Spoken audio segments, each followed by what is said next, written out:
The Prime Minister, the government, under pressure to scrap that policy.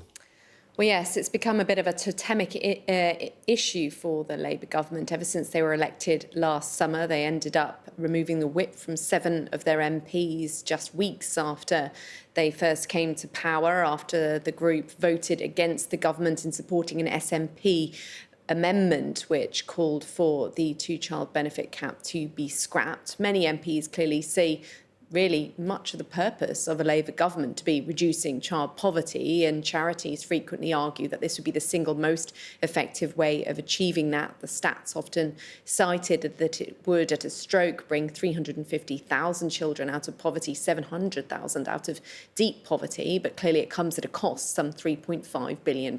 Now, some, including Gordon Brown, the former Prime Minister, and 100 backbench MPs earlier this week signed a letter citing his arguments that actually increasing the tax on gambling companies, online gambling companies, could be used to raise that money. And the government really are under pressure from their own side on this. We know that the 2 deputy leadership contenders have both talked about scrapping the cap. And now the Prime Minister has given an interview in The Guardian where he's talked about how it's his intent and the government's intent to bring down child poverty, how important that is for him.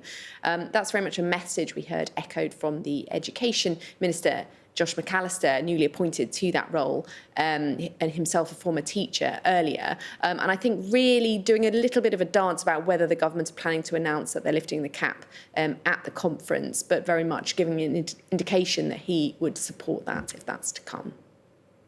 The Prime Minister has said he wants to bring child poverty down. I'm not sure that's particularly newsworthy, because that's always been the Labour Party's position, or want to bring child poverty down, because that has a massive impact on children's chances growing up. It has a big impact on how they do at school and in early years settings, which obviously I care a lot about as a former teacher and as an education minister in the Department for Education.